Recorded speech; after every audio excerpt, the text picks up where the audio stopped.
Вы смотрите интервью в студии Мария Добрынина. Сегодня тема о лучших педагогах Хакасии, которые занимаются преподаванием и развитием хакасского языка.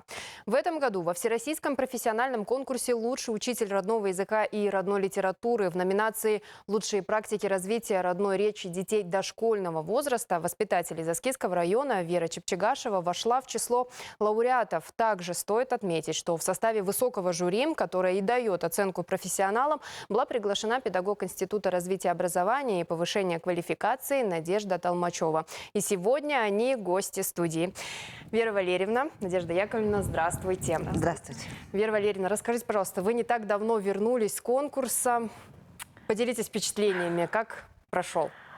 Первое испытание – это педагогическое мероприятие с детьми.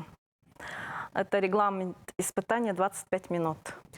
Ну, там были приглашены дети, да? Да. И это незнакомые дети? Незнакомые дети. Как вот это было? Осетинские дети. Я выступала, показывала занятия последние по жеребьевке. И мои дети были очень уставшие. Да. Ну, я все равно провела занятия хорошо, отлично, думаю. И мои дети остались счастливыми. То есть они вообще хакасский, в принципе, даже не слышали никогда, не то, что Нет, там, нет. да? Да, у нас была жеребьевка занятий в августе. У меня была тема «Одежда». Надо было показать хакасскую национальную одежду, чтобы дети повторяли за мной слова на хакасском языке. И взяла я осетинскую одежду. Запомнили слова на хакасском языке. Платье, шапка, сигедек даже, вот жилетку запомнили. Как жюри оценило вас? Может быть, где-то все-таки были недочеты, да? Да, были недочеты. У меня были лошади. Я скакала из Хакасии на лошадях. Дети очень обрадовались, да, ну и отвлекались на лошадях. Но мы все равно доскакали, куда нам надо было, да. Я им лошадей подарила детям. Но жюри, думаю, остались довольные. Они сказали, у вас дети счастливые. То есть, получается, это было в форме игры предоставлено, да, представлено. И вы путешествовали на лошадях и изучали да, как бы да, Хакасию? Одежду. Одежду.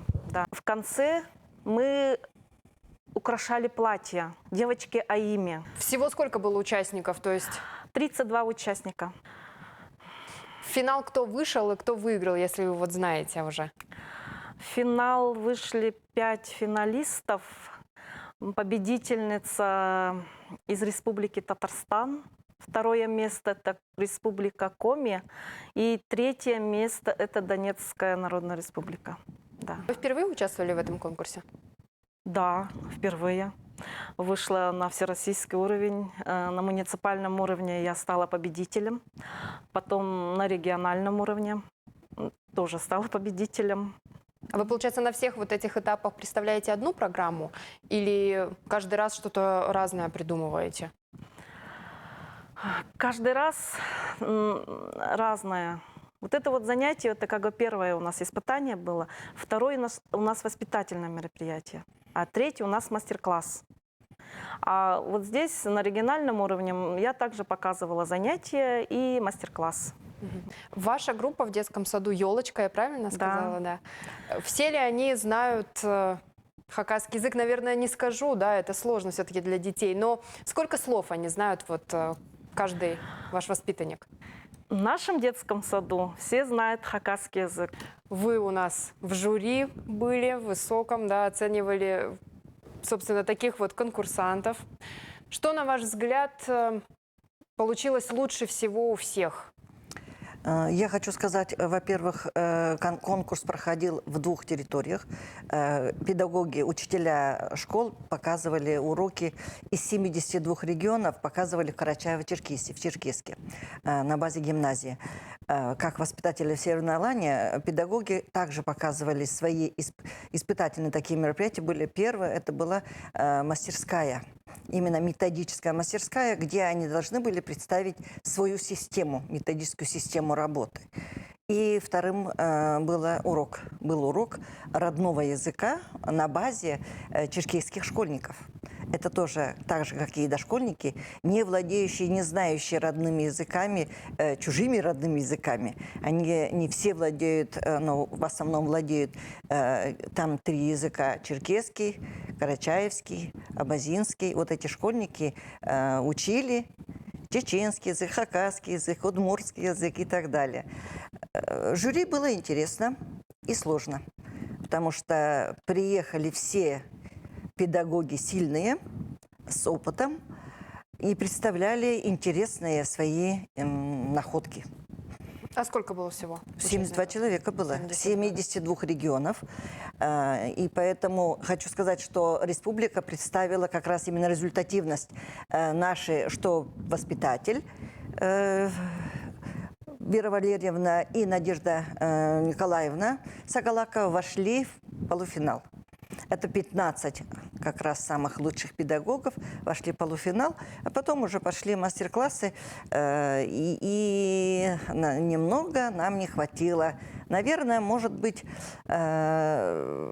каких-то мелких каких-то моментов, над чем мы будем сегодня работать с сегодняшнего дня, или, скажем, уже с его, как приехав с конкурса. В жюри видно, как система работает именно по родным языкам. Состав жюри был сильный. Представители федеральных институтов были как раз, а оператор или основной, кто организует, это Федеральный институт родных языков, а под руководством Министерства просвещения Российской Федерации. Поэтому представитель министерства, понятно, что это организаторы, а другие федеральные институты представляли членами жюри известные ученые, принимали участие, и практики, такие как я, например, заведующие центров родных языков, кафедр родных языков, педагоги. Например, была известный педагог, которая победили в прошлом году вот такой же конкурс. Ну, в целом, про этот конкурс нужно сказать, что он проводится 2-й год всего.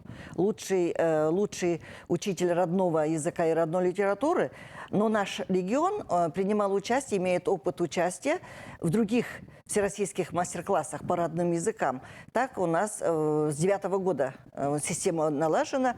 Педагоги наши до 2022 года всегда приезжали, среди призеров были. Один раз у нас Сагалакова Кира Евграфовна победила гран-при. Поэтому результативность хорошая.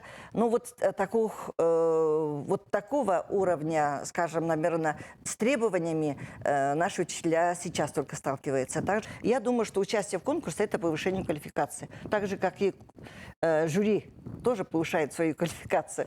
Так же, как и организатор в том числе. Потому что уровень, всероссийский уровень, посмотреть, какие плюсы, какие минусы педагогов, очень интересно. На лучшие практики, как ее в 2 словах описать? Практика чего, вот, например, то есть предмет слова или как-то еще... Объясните вот простым языком, какая практика лучше для того, чтобы вот тем более маленьким детям, чтобы они поняли и запомнили? Вот один из моментов, как Вера Валерьевна сказала, дети должны быть счастливы. Это воспитательная часть любого урока, когда ребенок не чувствует, что он обязан что-то сделать. Он по любви изучает свой язык. Какие способы, какие технологии, какие приемы использует педагог. Иногда бывает, не обязательно расскажешь про то, как ты. Может быть, это взгляд, это может быть какие-то слова, которые очень близки детям.